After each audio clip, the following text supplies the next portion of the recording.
لا حول ولا قوة إلا بالله العلي العظيم. أعوذ بالله السميع العليم من الشيطان اللعين الرجيم. بسم الله الرحمن الرحيم. الحمد لله رب العالمين، والصلاة والسلام على محمد وآله الطاهرين، ولعنة الله على أعدائهم أجمعين. أما بعد.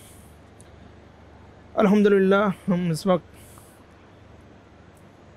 کاظمین شریفین علیہم السلام کی بارگاہ سے آپ تمام مومنین کرام کی خدمت میں حاضر ہیں۔ ہماری آج کی گفتگو کا عنوان ہے حضرت امام محمد تقی علیہ السلام کی امامت پر دلائل کتب اہل سنت سے۔ سب سے پہلے ہم مشہور عالم اہل سنت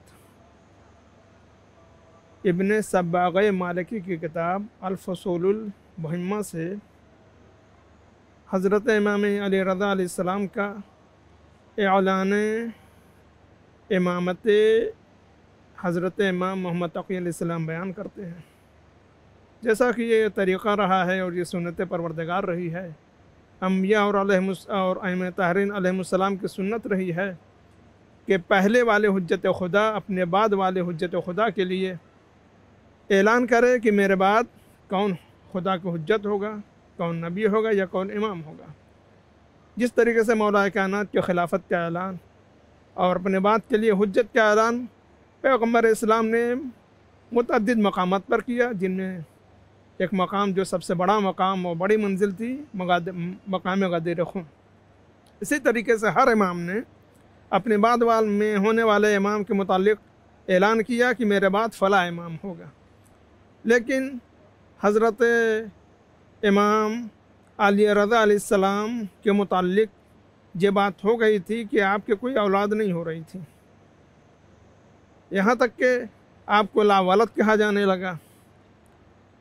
ایک شخص جو امام کے زمانے میں تھا اور امام کے اصحاب میں سے تھا، جن کا نام ہے صفوان ابن یحییٰ مالکی، یہ ابن سباغ مالکی اپنی کتاب الفصول المہمہ صفحہ 247 میں لکھتے ہیں کہ میں نے امام رضا علیہ السلام سے پوچھا کہ فرزند رسول، جب امام محمد تقی علیہ السلام کی ولادت نہیں ہوئی تھی تو ہم آپ سے پوچھا کرتے تھے کہ آپ کے بعد حجت کون ہوگا، من القائم بعدک، آپ کے بعد امام قائم کون ہوگا، کس کی ذمہ داری اور کس کے کاندھے پر امامت کی ذمہ داری ہوگی، تو آپ فرمایا کرتے تھے کہ پروردگار عالم مجھے ایک فرزند عطا کرے گا۔ اب جب کہ امام محمد تقی علیہ السلام کی ولادت ہو چکی ہے اور ماشاءاللہ 3 سال کے ہو گئے ہیں، اب اگر خدا نخواستہ ویسے پروردگار عالم ایسا ہمیں دن نہ دکھائے کہ آپ کے ساتھ کچھ ہو، لیکن جو آیا ہے اس کو اس دنیا سے جانا ہے۔ اگر اس وقت آپ کو کچھ ہو جائے اور آپ بارگاہ پروردگار میں آپ پہنچ جائیں، آپ کا انتقال ہو جائے، تو بتائیں آپ کا امام، آپ کے بعد ہمارا امام کون ہوگا، آپ کا خلیفہ اور آپ کا نائب کون ہوگا؟ تو آپ نے فرمایا کہ ابنی محمد، میرا بیٹا محمد تقی علیہ السلام یہ امام ہوگا۔ تو صفوان ابن یحییٰ کہتے ہیں کہ میں نے کہا فرزند رسول، ان کی تو ابھی عمر 3 سال کی ہے، یہ کیسے امام ہو سکتے ہیں؟ تو مولا نے مسکرا کے فرمایا کہ کیا تم نے قرآن نہیں پڑھا ہے؟ قرآن مجید میں پروردگار عالم نے جناب عیسیٰ ابن مریم کی زبانی کہلوایا کہ پروردگار عالم نے مجھے کتاب عطا کی ہے، مجھے نبی بنایا ہے، مجھے حجت خدا قرار دیا ہے۔ تو جناب عیسیٰ ابن مریم تو میرے فرزند سے بھی چھوٹے تھے، لہذا عہدہ امامت کے لیے اہلیت دیکھی جاتی ہے، اس میں عمر کا سوال پیدا نہیں ہوتا، اس کا تعلق عمر سے نہیں ہوتا ہے۔ یہ پہلی دلیل۔ اور دوسری دلیل جیسا کہ ہم نے بتایا کہ ہمارے اس گفتگو کا موضوع ہے حضرت امام محمد تقی علیہ السلام کے اوپر کی امامت کے اوپر دلائل، تو یہ پہلی دلیل۔ دوسری دلیل اہل سنت کے مشہور عالم دین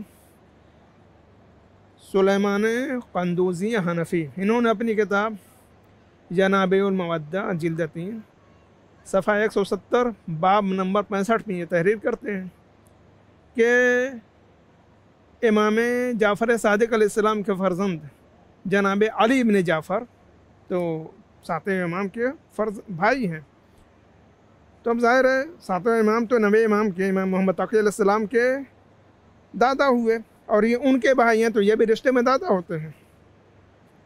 یہ لکھتے ہیں کہ جس وقت حضرت امام محمد تقی علیہ السلام علی ابن جعفر علیہ السلام کی بارگاہ میں آتے ہیں، ان کی بارگاہ میں جب آپ تشریف لائے تو جناب علی ابن جعفر ان کے تعظیم کے لیے اٹھ کھڑے ہوئے، انتہائی طریقے سے آپ کا احترام کیا، آپ کی عزت کی، آپ کی تعظیم کی۔ وہ لوگ جو ان کے پاس بیٹھے ہوئے تھے وہ کہنے لگے کہ فرزند رسول علی بن جعفر، ان کے پدر بزرگوار تو آپ کے چچا ہیں اور آپ ان کا احترام کر رہے ہیں، آپ کی داڑھی سفید ہو چکی ہے، آپ کے سامنے ان کی کیا حیثیت ہے؟ جو ایک مرتبہ علی ابن جعفر علیہ السلام نے اپنی معرفت کا اعلان کیا ہے۔ آپ نے اس میں دو پیغامات دیے، انشاءاللہ اس کی گفتگو کے آخر میں آپ کو بیان کریں گے۔ آپ نے اپنی سفید داڑھی پکڑی اور پکڑنے کے بعد آواز دی کہ اگر پروردگار عالم نے اس سفید ریش والے کے لیے امامت کو قرار نہیں دیا ہے تو یہی سفید ریش جہنم کا ایندھن بنے گی اگر میں ان کی امامت کا اقرار نہ کروں۔ یعنی امام محمد تقی علیہ السلام کی امامت کا اعلان خود آپ کے دادا، یعنی آپ کے دادا امام موسیٰ کاظم علیہ السلام کے بھائی علی بن جعفر علیہ السلام نے باقاعدہ اعلان کیا ہے۔ تو یہ دوسری دلیل ہے جس کو عالم اہل سنت نے خود حضرت علی بن جعفر علیہ السلام کے اقرار سے اور آپ کے اعلان سے دنیا والوں پر واضح کیا ہے۔ تو عزیزان گرامی، علی بن جعفر علیہ السلام نے یہاں پر دو باتیں، یعنی ایک بات کا ابطال کیا، دوسری بات کو ثابت کیا ہے، کیونکہ جیسا کہ آپ حضرات کو معلوم ہے کہ امام موسیٰ کاظم علیہ السلام کے بعد ایک فرقہ ایجاد ہو گیا تھا جنہیں فرقہ واقفیہ کہا جاتا ہے۔ یہ ٹھہر گئے تھے امام موسیٰ کاظم علیہ السلام کی امامت کے اوپر، اور آٹھویں امام کو ان لوگوں نے تسلیم نہیں کیا کہ ان کی امامت کو انہوں نے قبول نہیں کیا تھا۔ اور ظاہر سے بات ہے امام موسیٰ کاظم علیہ السلام کے بھائی خود علی بن جعفر ہیں، تو ہو سکتا ہے بہت سارے لوگوں کا گمان اور عقیدہ یہ ہو گیا ہو کہ یہی امام ہے،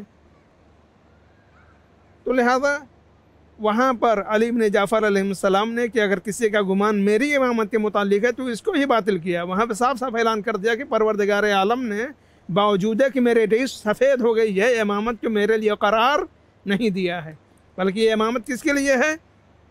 میرے بعد میرے بھتیجے امام رضا علیہ السلام کے لیے، اور پھر ان کے بعد ان کے فرزند امام محمد تقی علیہ السلام کے لیے ہے۔ تو یہ آپ نے اپنی امامت کو باطل کیا، اور اس کے بعد پھر حضرت امام محمد تقی علیہ السلام کی امامت کو ثابت کیا اور بتا دیا کہ دیکھو عہدۂ امامت کے لیے بزرگ ہونا، عمر دراز ہونا، سفید داڑھی کا ہونا یہ شرط نہیں ہے، بلکہ اس میں اہلیت ہونی چاہیے، اور یہ انتخاب دنیا میں نہیں ہوتا بلکہ پروردگار عالم وہیں سے منتخب کر کے بھیجتا ہے، اور عالم ارواح اور عالم انوار ہی میں انہیں علم و حکمت سے نوازتا ہے، اس کے بعد دنیا میں بھیجتا ہے۔ لہذا انتخاب پروردگار دنیا میں نہیں ہوتا بلکہ وہیں سے منتخب ہو کر آتا ہے۔ لہذا میں اعلان کرتا ہوں کہ حضرت امام محمد تقی علیہ السلام پورے کائنات کے لیے امام ہیں۔ والسلام علیکم ورحمۃ اللہ وبرکاتہ۔